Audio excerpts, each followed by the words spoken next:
Since 1947, the official government response to UFOs has been denial, while secretly compiling storehouses of information, even in the face of credible witnesses and expert testimony. The allegations of flying discs and alien visitors have been debunked. It has even been charged that U.S. citizens have been threatened with death if they ever tell what they saw. Times have changed. Science has changed. It's time to take another look. It's time to reopen the UFO Files. Oh, come on! Hurry up! Mr. and Mrs. Paul Trent worked on a small farm just outside of McMinnville, Oregon. On a clear spring evening in 1950, they witnessed and captured on film an event that would change their lives forever. The resulting photographs will stand to this day as the single most convincing piece of evidence supporting the existence of UFOs.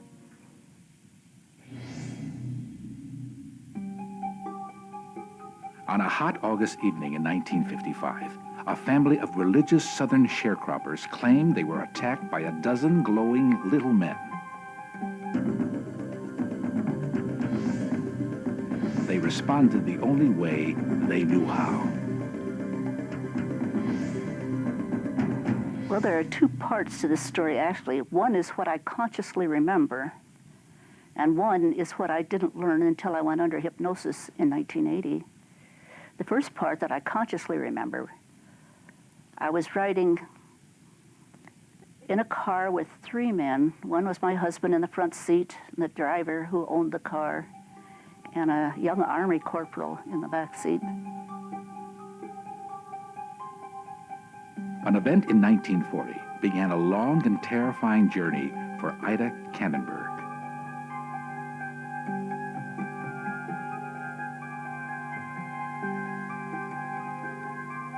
One that would lead her to the brink of mental breakdown and near suicide.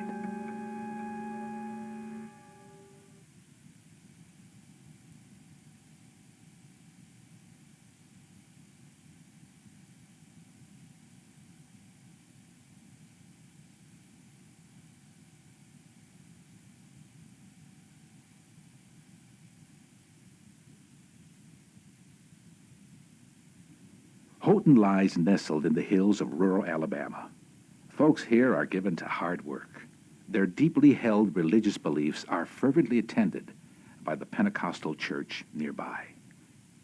Mellie Houghton was a woman of this stock. She never allowed liquor in the home. As one observer noted, she did not seem to be a woman that was easily amused.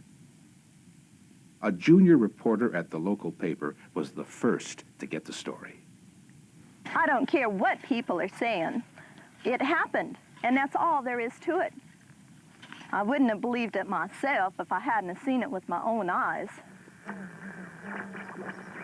Mellie's youngest son, Lyle Houghton, was sitting in the front room with his friends, Bobby Joe, and Bobby Joe's wife, June. I remember we just got home from church. Arlene and I were getting supper ready. Her oldest boy, John, was just returning also.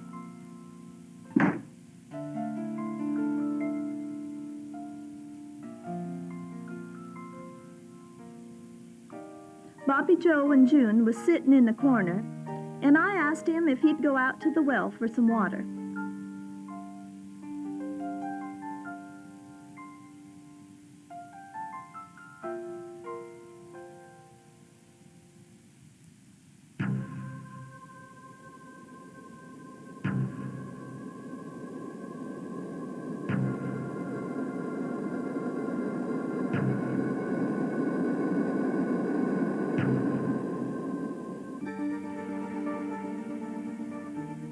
Bobby Joe came busting into the house, carrying on saying that he had seen a flying saucer land in a hollow out back of the house.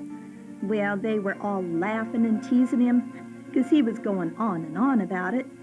I think it was John said it was probably a fallen star.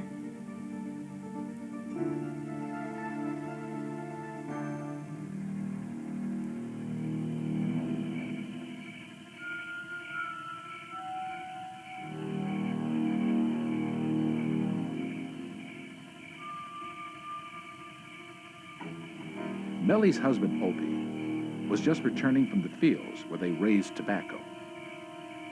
When O.P. came in, he didn't believe a word of it.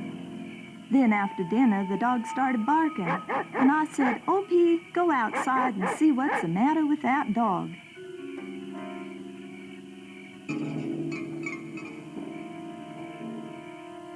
Opie wasn't prepared for what he'd find in the darkness. I was in the kitchen cleaning up when I heard him call in, Lyle, look out here.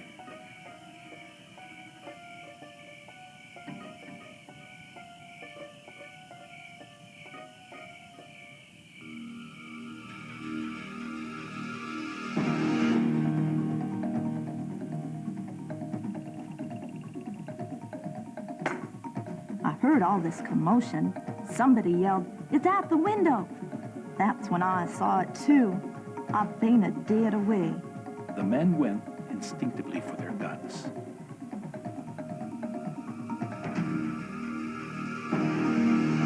Heavily armed, they set out to do battle with the intruders.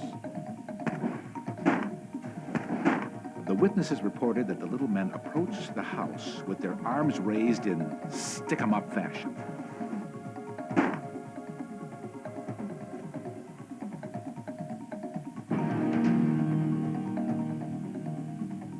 Lyle turned off the inside lights, hoping the creatures would go away.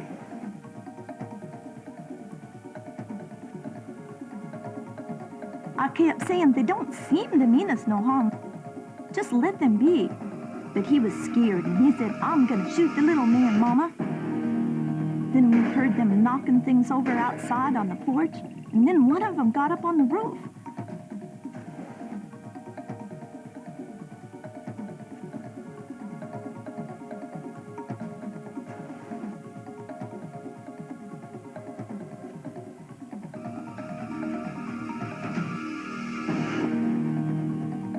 I heard him yell, one of them grabbed my hair. And I heard the shot. Then they would just run off in the bushes for a while. The ensuing game of cat and mouse went on for the next 4 hours.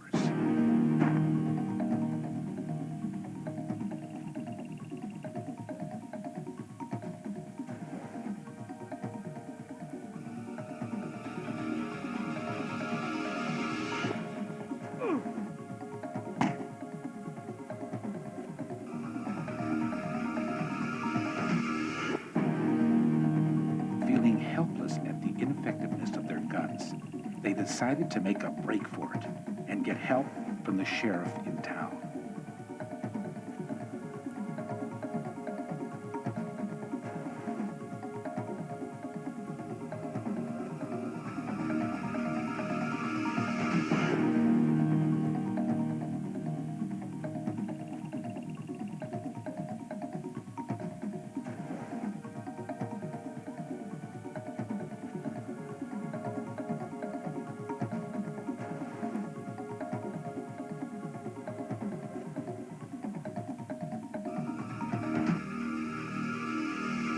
The family returned later with the state police and Chief Greenwell from the sheriff's office. After a somewhat tense investigation, the authorities could not confirm or deny the fantastic story. After reassuring the family, they left.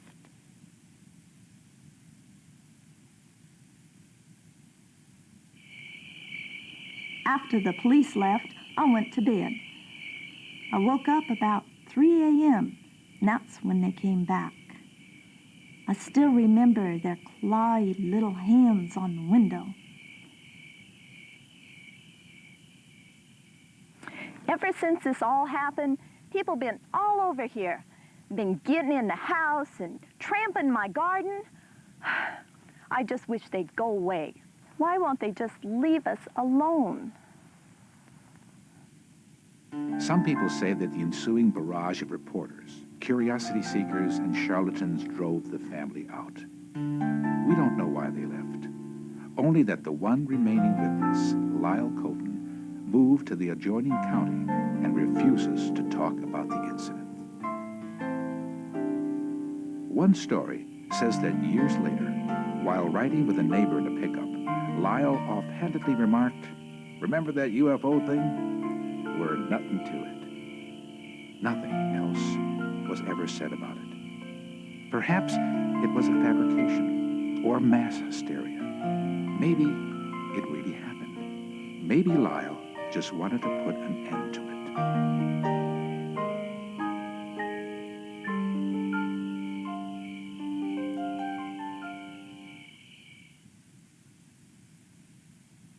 We have seen photos in the tabloid press that report to be real, when in fact they are composed of 2 or more photos. The results can be very convincing. For a moment, consider the implications. Because of today's advanced image processing capabilities, we will never again be able to believe what we see in a photograph. This is what makes this case so important, and yet it is also a story of exploitation and intrigue. On a relatively clear evening on May the 12th, 1950, Mr. and Mrs. Paul Trent captured 2 photographs of an unidentified flying object. I went out to check the rabbits, and feed the rabbits, and to check the eggs. And when I came back in, I looked up and saw this thing in the sky. Paul! Paul, get out here, quick!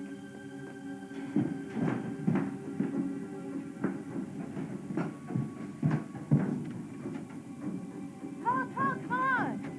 Hurry! Mr. Trent took the first photo as the object passed within 500 yards of the house. The second was snapped as it veered west and began to gain altitude. He had to change position as the object passed behind the garage to his left. And he took the picture of it as it was straight, and then as it tipped. And when it tipped, it had that wind. It just come up like that, and then it tipped, and just, I mean, really went.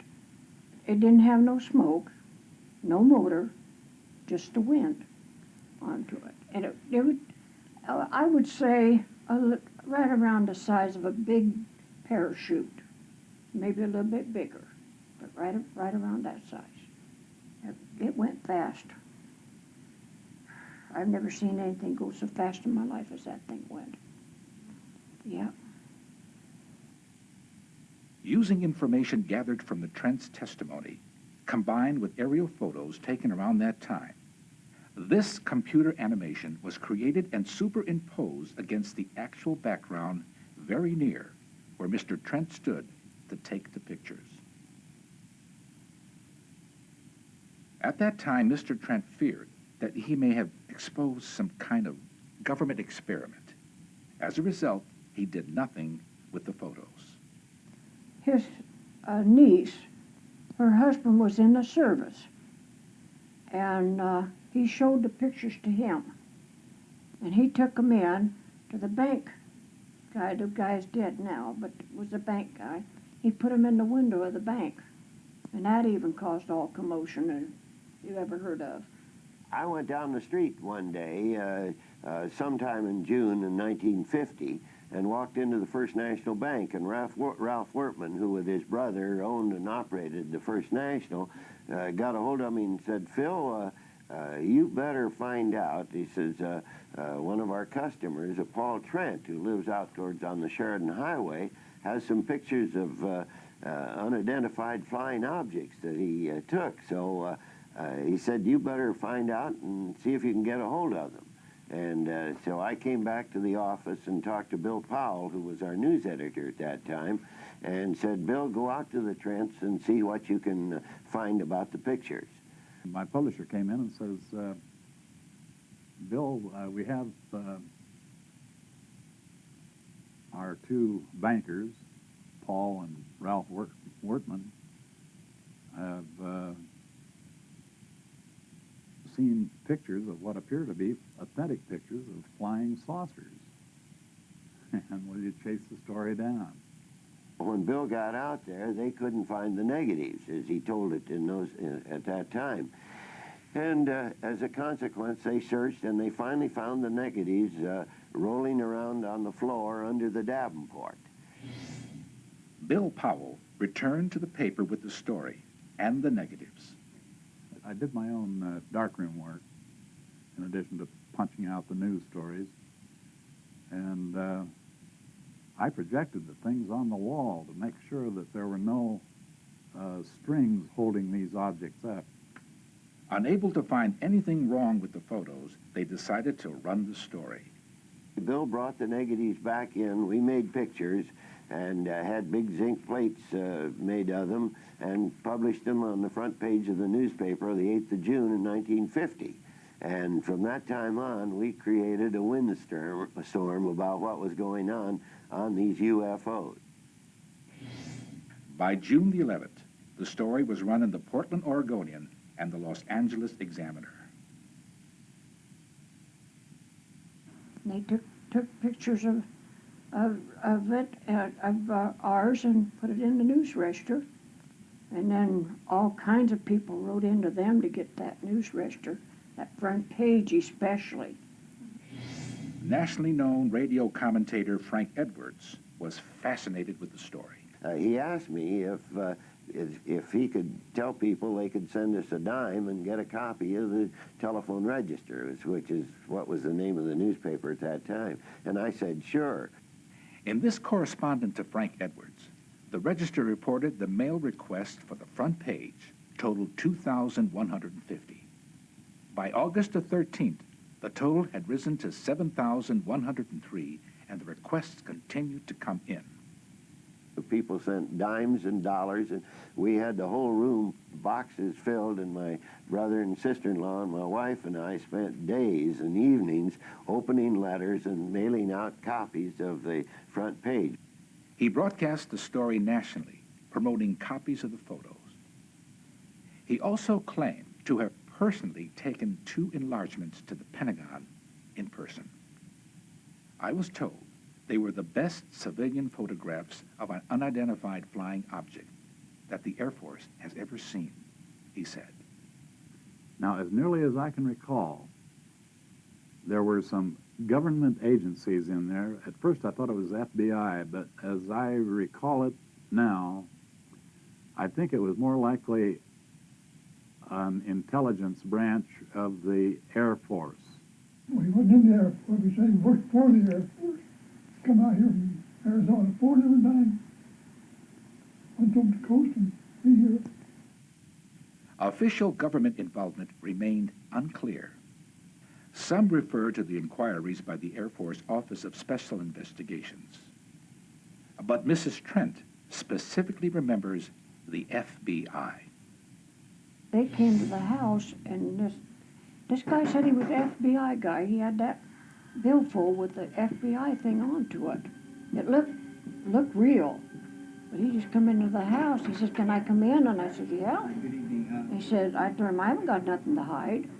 And he says, "Do you have any other photos of it?" I says, "No." And then when he said, "Can I look?" And I said, "Look for what?" And he says, "I just want to search."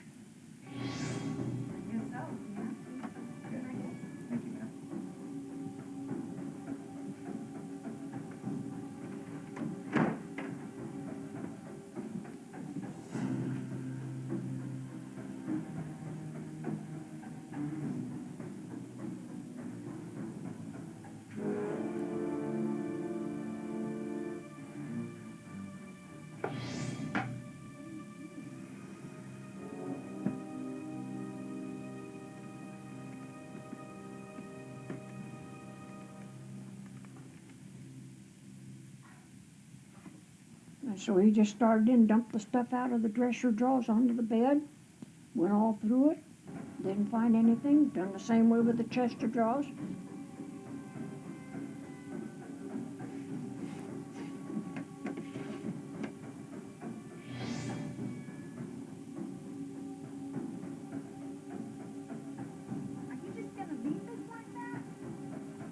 come back into the kitchen and started asking questions and going through the cupboards in the kitchen, but he didn't find anything. But he didn't put nothing back either. I had to put everything back that was in the dressers and in the chest of drawers, which was a job to do. Clothes was all there was into it, nothing else but clothes. But still yet they had to be put back away. Doing everything to prove that it wasn't. Yeah, they was doing everything to try to prove that the pictures weren't real. He took a hubcap that was out there and tossed it up in the air and took a picture. But whether he got any picture on it or not, I don't know. There's always been a denial that the government had anything to do with trying to get in, find out information about it. This letter, received in response to a Freedom of Information request, denies any knowledge of an FBI investigation into the matter. I think it was a secret thing and it just happened to get out. But that Air Force guy over there, he just about come out and said it, but not just exactly. The worst part of it was the FBI guy coming and taking and going through all your stuff.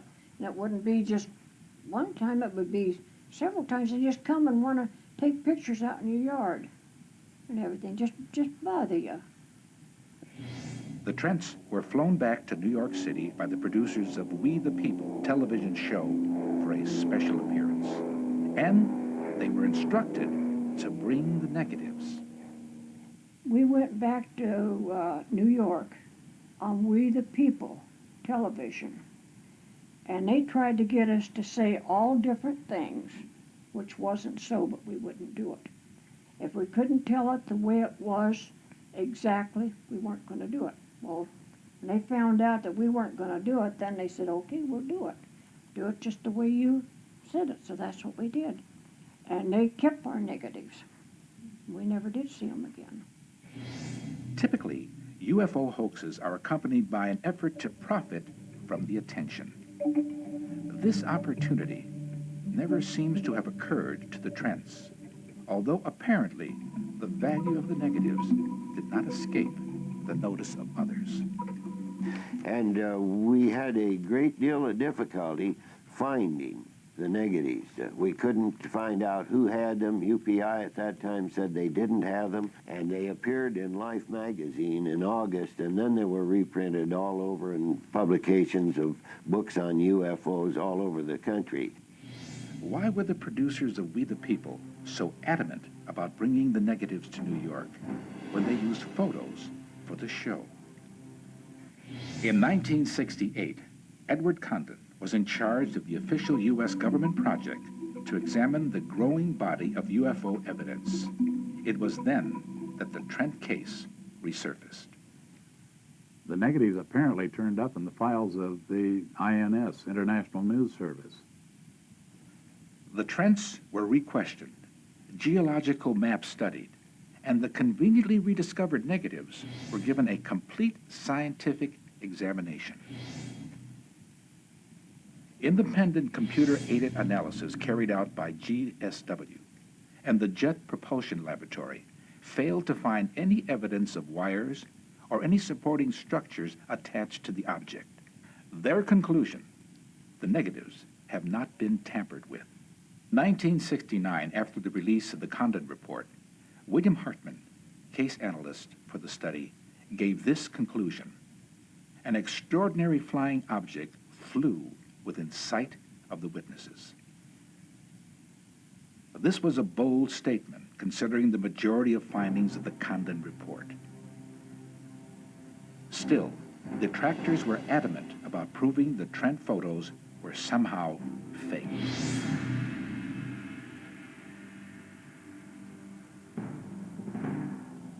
During this time, Philip J. Klass, a specialist at debunking UFO reports, examined the photos. He raised a number of questions. The most serious charge was the claim that the shadows from the eaves on the side of the building were inconsistent with the time of the day the Trents reported taking the photos. His contention was that the photos were actually taken in the morning. Dr. Bruce Maccabee, a renowned research physicist working for the Naval Surface Weapons Center, conducted his own intensive investigations. In 1981, he published his findings, including an in-depth analysis supporting the view that, from the analysis of the brightness scale and exposure level of the unidentified object photos, I have concluded that the photos were not taken in the morning. Dr. McAfee also ruled out any optical fabrication, and after countless interviews stated that he did not find the Trents likely candidates for perpetrating a hoax. Overall, Dr. McAfee concluded that the original results of the 1967 study held, stating, the simplest and most direct interpretation is that the photos correlate with the witness's testimony. And finally, in 1971, they were returned to us by United Press International, and we got them back to the Trents at that time. Beside local news stories, the photos appeared in Life magazine, as well as countless other publications, including books, television, and today, the internet, all without anyone ever obtaining permission or releases from the Trents. In those days, you didn't think anything about it. It was I'm sure that we didn't get any signed releases from them. We didn't benefit in any way on it, and it may have been that after the negatives went back to the press service and they were in the hands of the press service for some 20 years, they may have reaped some benefit out of them. But they weren't ever purchased, and nobody ever went to the way we handled it, nobody ever went to the Trents and asked them for a release on them. Everybody was writing me wanting pictures, so there was nothing I could do. All I would do was write back into it to get care of the news register and get a front page copy of it. It was all I could do, and that's what I would do. Today, the Trent's financial situation is not good. Mr. Trent has been plagued with physical problems, including a stroke in 1994, which left it difficult for him to talk. It is clear that the revenues from the photos may have made a difference in the lives of the Trents. Where the negatives are right now, I do not know. Once again, the negatives are missing. This letter confirms that UPI had the photos and returned them to Phil Bladeen at the telephone register. Mr. Bladeen said he returned them to the Trents, and the Trents claim they haven't seen the negatives since they turned them over to the producers of We the People in 1950. In fact, what we know is that UPI had the negatives for more than a decade. Today, UPI's entire photo collection is part of the Bettman Photo Archives, a recent acquisition of Bill Gates. Could it be that some forward-thinking individual, realizing the importance of these negatives, has abducted them, keeping them in a safe place for future generations? Perhaps they really did reveal something that someone felt was better left unknown. Or maybe they are truly lost, again, rolling around under someone's sofa. We may never know. There was nothing that I could hide, because there wasn't nothing to hide in the first place. All it was the pictures. Paul, come on! Hurry up! And they were not people that we thought that would come up with a fictitious scam. And they had made no effort to have them published. It was the only reason they were published is because we went out with Mr. Powell, and as a result of Mr. Wortman, we went out and got the negatives and brought them in and had the plates made of them. And the thing that's interesting is that the Trent photos are basically about the best photos that still have ever been published about UFOs. I definitely feel that this was as authentic as you could get. And I took the pictures of it was, first thing I did, we had too much trouble. Everybody coming in, questioning us. But like I said, I would never take another picture at all. Never. Just too much publicity.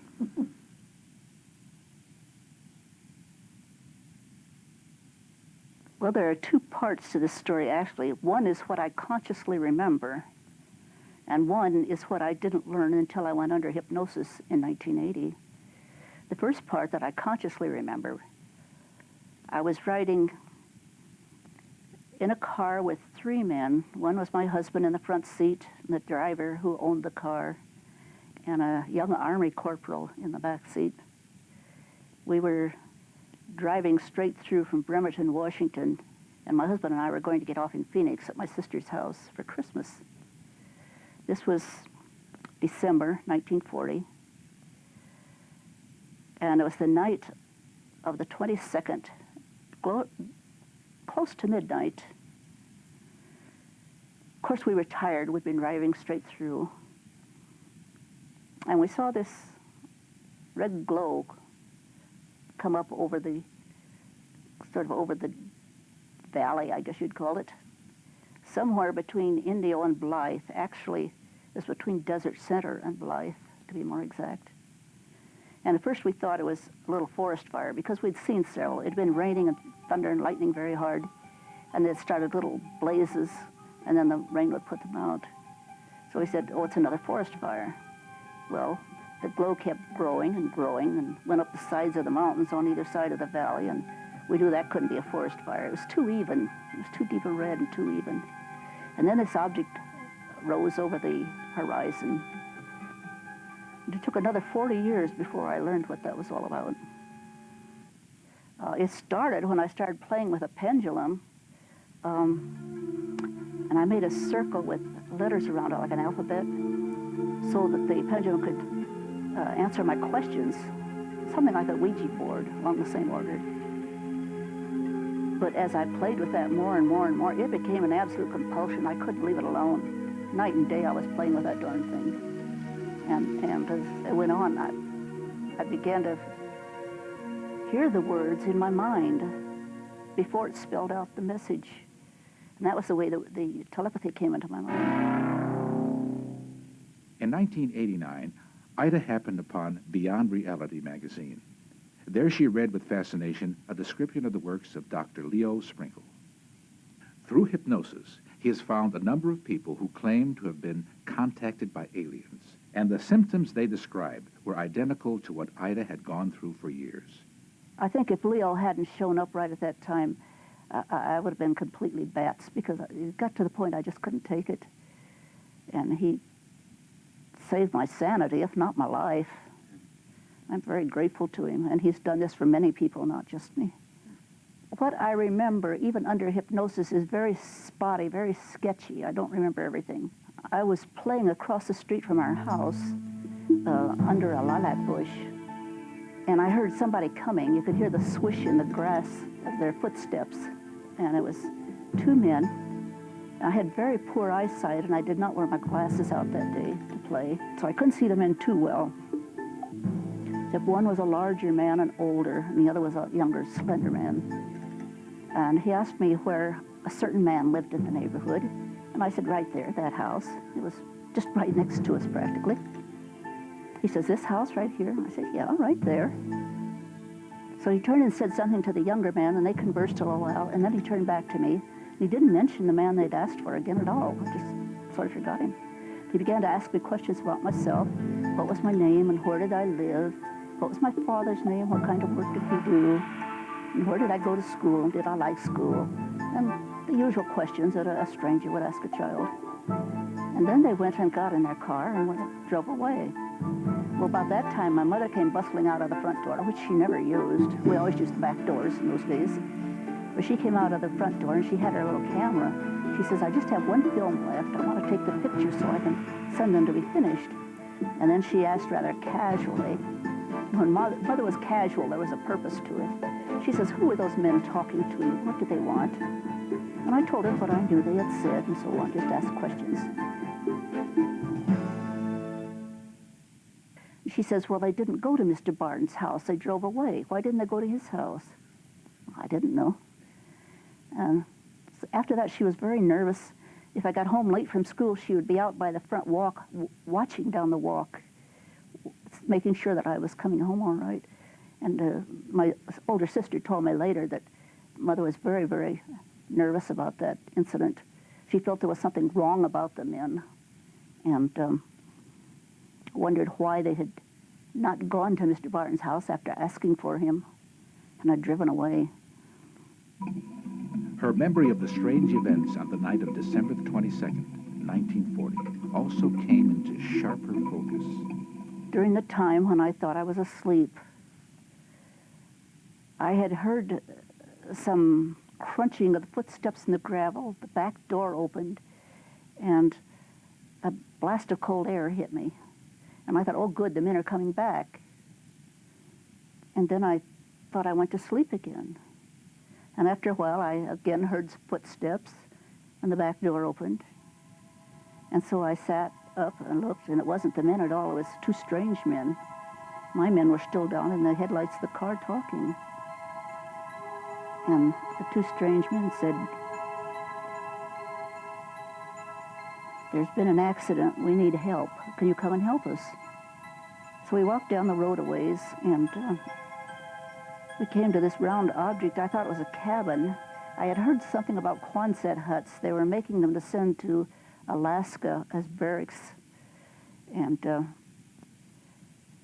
I thought, well, maybe it's a Quonset hut or some kind of a round cabin. But what's it doing way out here in the wilderness, so far away from everything? The door was open and the light was streaming out of the door, and they took me up and they said, step up, there's a high step here. Well, I tried to step up with my left foot, and I happen to be right-footed. I just have balance if I step up with my right foot first. So I couldn't make it with my left foot, and I stepped up with my right, and someone leaned down, and he grabbed a hold of my wrist in what my dad would call a lumberjack's grip, like that. And he just yanked me up into the cabin. The other two men had not touched me. They showed me a man who was lying there, a rather short man, and who was bleeding rather profusely from his shoulder. And then they took me over kind of a table that let down from the wall. And they apparently took blood from my left arm. And then they began to talk and persuaded me that they wanted to contact me again, that they wanted a conversation with me or communication with me in the future. How many choices Ida had with regards to continued contact with her alien visitors is hard to say. For the last decade, Ida has been called upon to channel one of the visitors, an alien who identifies himself as Weish. Ida was able to allow us to talk with Weish in a special channeling session.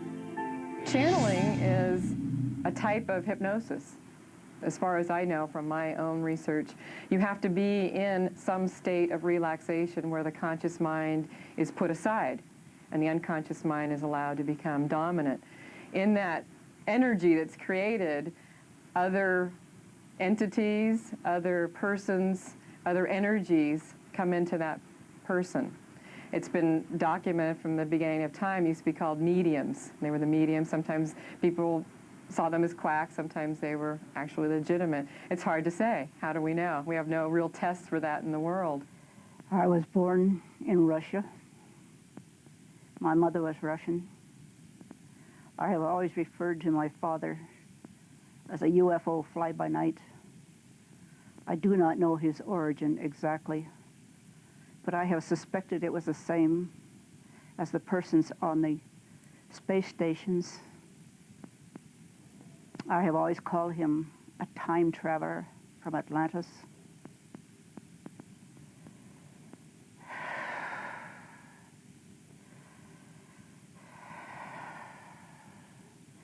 When I was about 7, my mother died.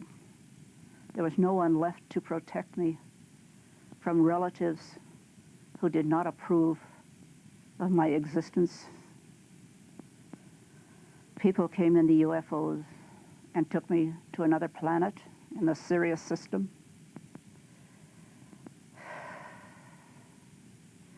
I lived there for for over 100 years. One of the things I'm looking for in her is what her eyes are doing, as we mentioned before, and they are fluttering, which could be a sign of hypnosis. I don't see her eyeballs roll up into her eyes, which is sometimes a very deep state of hypnosis. Some people do that, some don't. It's hard to tell with her.